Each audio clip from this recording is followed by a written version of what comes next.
Sekiranya anda kehilangan segalanya hari esok, adakah anda mampu untuk bertahan dan mampu bangkit semula? Cuba jawab soalan ni. Bismillahirrahmanirrahim. Assalamualaikum warahmatullahi wabarakatuh. Selamat datang kembali ke channel YouTube by RFS. Saya Raisul Firdaus Firdin. Dalam channel ini saya berkongsi tentang kewangan, bisnes online, gaya hidup sihat dan juga kehidupan. Pada kesempatan kali ini, saya akan berkongsi satu tajuk yang disebut dengan financial confidence. Apa itu financial confidence? Sebelum tu, suka saya untuk melontarkan satu pertanyaan. Sekiranya anda diberhentikan kerja ataupun bisnes anda jatuh merudum, berapa lama anda mampu bertahan? Saya sendiri pernah mengalami perkara tersebut. Tahun 2018, kontrak saya tidak diperpanjang, jadi saya terpaksa berhenti bekerja dan perlu meneruskan kehidupan sehinggalah sekarang. Financial confidence ni secara mudahnya adalah dalam apa jua keadaan yang berlaku, kita ada kebolehan mampu untuk bertahan, mampu untuk jana pendapatan dengan kemahiran yang kita ada dengan apa yang ada di tangan kita. Maksudnya, kita bermula dengan modal yang ada pada diri kita sendiri. Tidak memerlukan modal duit yang besar. Sehingga kita boleh survive dan akhirnya terus bangkit sama seperti sebelum ini atau bahkan lebih baik lagi daripada sebelum kejatuhan kita tersebut. Sebelum kita kehilangan segala-galanya. Okey, sekarang ni saya tanya balik.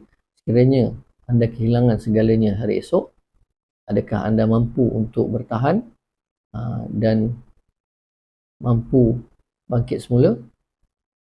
Cuba jawab soalan ni. Kalau anda jawab ya, maka tahniah.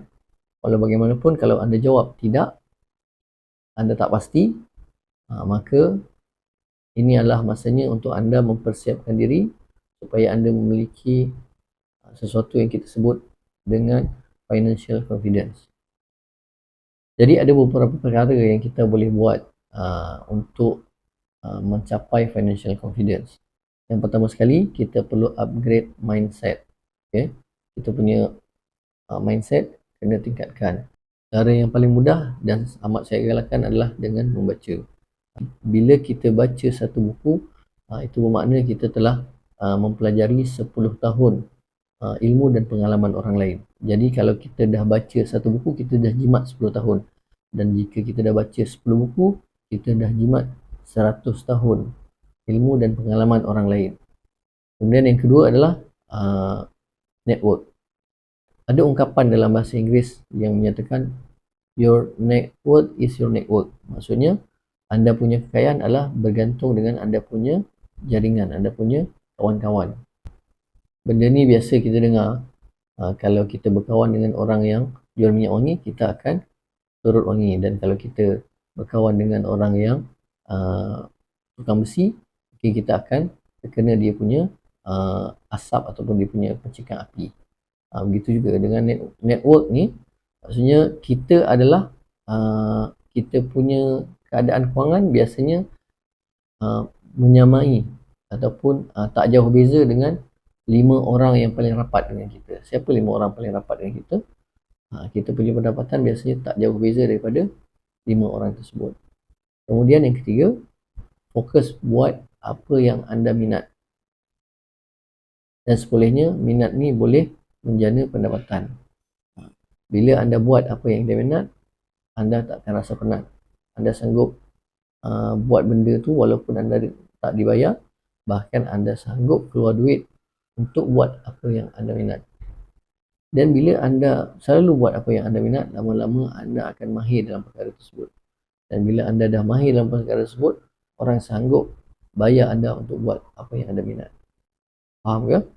Okay, jadi kalau anda ada minat sesuatu perkara, satu bidang, fokus dalam bidang tu, kemudian cuba cari jalan untuk jana pendapatan daripada situ. Akhirnya nanti orang akan percaya dan sanggup bayar anda untuk buat perkara tersebut. Kemudian seterusnya, develop dan upgrade skill buat duit. Jadi zaman sekarang ni kita tak boleh bergantung pada satu-satu sumber pendapatan. Mungkin kalau kerja makan gaji, kita tak boleh bergantung pada satu sumber makan gaji saja. Kalau kita berniaga, kita tak boleh bergantung dalam satu perniagaan saja. Kita perlu pelbagaikan sumber pendapatan kita. Sebab apa-apa berlaku pada sumber pendapatan utama kita, kita kena ada backup. Kita ada backup lain.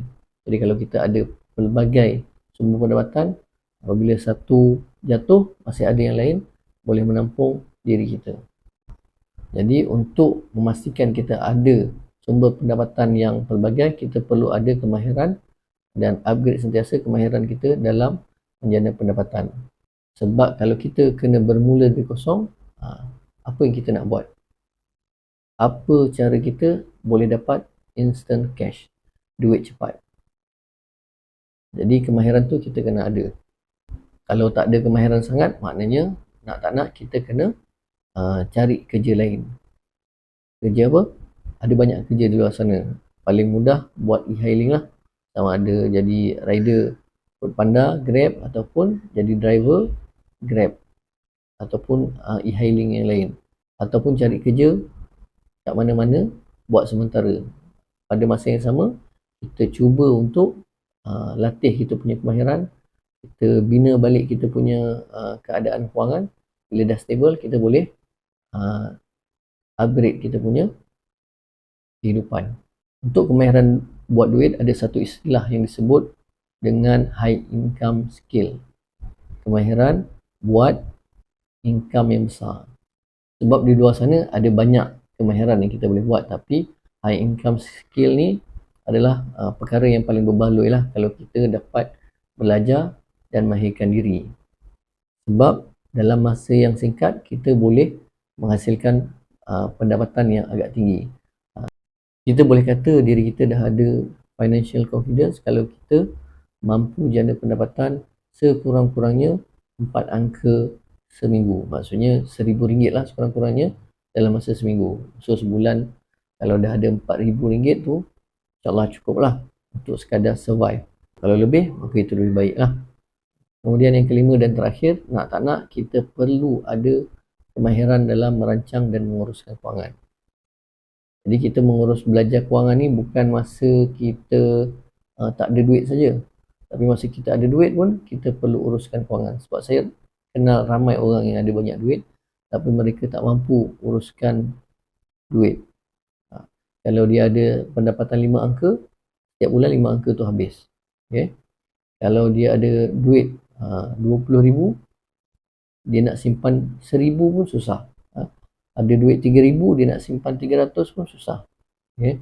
Jadi kalau tak ada kemahiran kewangan, duit banyak mana pun akan habis. Tapi kalau kita ada kemahiran kewangan, walaupun duit kita tak banyak, dari semasa ke semasa, insyaAllah duit kita akan bertambah bila kita pandai rancang dan uruskan. Dan apabila kita berada dalam titik yang rendah, dalam keadaan di bawah, kita nak tak nak perlu ada kemahiran untuk berjimat. Dan kita juga perlu ada kemahiran buat bajet. Jadi kalau ada duit RM50 untuk seminggu, macam mana kita nak guna RM50 tu boleh cukup dalam masa seminggu. Kemudian pada masa yang sama kita cari pula RM50 ataupun lebih untuk minggu depan. Yang tu kemahiran tu perlu ada. Dalam hal mengurus kewangan juga, kita perlu cermat dan bijak dalam menguruskan hutang. Jadi kalau kita nak berhutang, pastikan kita ada perancangan untuk macam mana nak bayar hutang tersebut. Dan paling baik untuk berhutang, pastikan kita bayar dia dengan pendapatan pasif. Macam mana nak cari pendapatan pasif, yang ni saya akan terangkan dalam video yang akan datang, insyaAllah ta'ala. Berhutang ni tak salah, namun pastikan hanya berhutang pada perkara yang kita perlu sahaja, dan hanya berhutang ikut kemampuan kita. Jangan hutang lebih daripada kemampuan. Dan kemampuan tu bukan dikira berdasarkan kelaikan bank. Sebab kalau ikut kelaikan bank, mungkin kita layak dapat hutang yang besar, tapi sebenarnya kita tak mampu untuk menanggung hutang tersebut dalam jangka masa yang panjang. Baik, itu saja perkongsian saya pada hari ini. Mudah-mudahan bermanfaat. Jumpa lagi dalam video seterusnya. Assalamualaikum warahmatullahi wabarakatuh.